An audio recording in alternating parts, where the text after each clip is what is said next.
ನಮಸ್ಕಾರ ಸ್ನೇಹಿತರೆ, ನಮ್ಮ ಹಿಂದೂ ಧರ್ಮದಲ್ಲಿ ಯಾವುದೇ ಶುಭ ಕಾರ್ಯವಿರಲಿ ಅಥವಾ ಅಮಾವಾಸ್ಯೆಯಂತಹ ದಿನಗಳಿರಲಿ, ಮನೆಯ ಬಾಗಿಲಲ್ಲಿ ನಿಂಬೆಹಣ್ಣನ್ನು ಕತ್ತರಿಸಿ ಇಡುವುದನ್ನು ನೀವು ನೋಡಿರುತ್ತೀರಿ. ಇದು ಕೇವಲ ಮೂಢನಂಬಿಕೆಯೇ, ಅಥವಾ ಇದರ ಹಿಂದೆ ಯಾವುದಾದರೂ ಬಲವಾದ ಕಾರಣವಿದೆಯೇ? ಇಂದಿನ ವಿಡಿಯೋದಲ್ಲಿ ನಾವು ಇದರ ಹಿಂದಿನ ಆಧ್ಯಾತ್ಮಿಕ ಮತ್ತು ವೈಜ್ಞಾನಿಕ ರಹಸ್ಯವನ್ನು ತಿಳಿಯೋಣ. ದೃಷ್ಟಿ ದೋಷ ನಿವಾರಣೆ.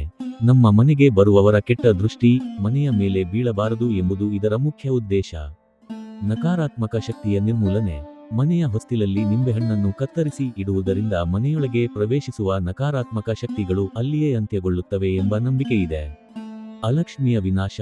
ಪುರಾಣಗಳ ಪ್ರಕಾರ ಜ್ಯೇಷ್ಠಾದೇವಿಗೆ ಅಲಕ್ಷ್ಮಿ, ಹುಳಿ ಮತ್ತು ಖಾರ ಎಂದರೆ ಬಹಳ ಇಷ್ಟ.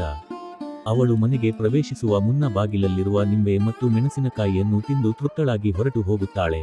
ಇದರಿಂದ ಮನೆಯೊಳಗೆ ಲಕ್ಷ್ಮಿಯ ವಾಸವಿರುತ್ತದೆ ಎಂದು ಹೇಳಲಾಗುತ್ತದೆ. ಹಿರಿಯರು ಮಾಡುವ ಪ್ರತಿಯೊಂದು ಸಂಪ್ರದಾಯದ ಹಿಂದೆ ವಿಜ್ಞಾನವೂ ಅಡಗಿದೆ. ಕ್ರಿಮಿನಾಶಕ ಗುಣ.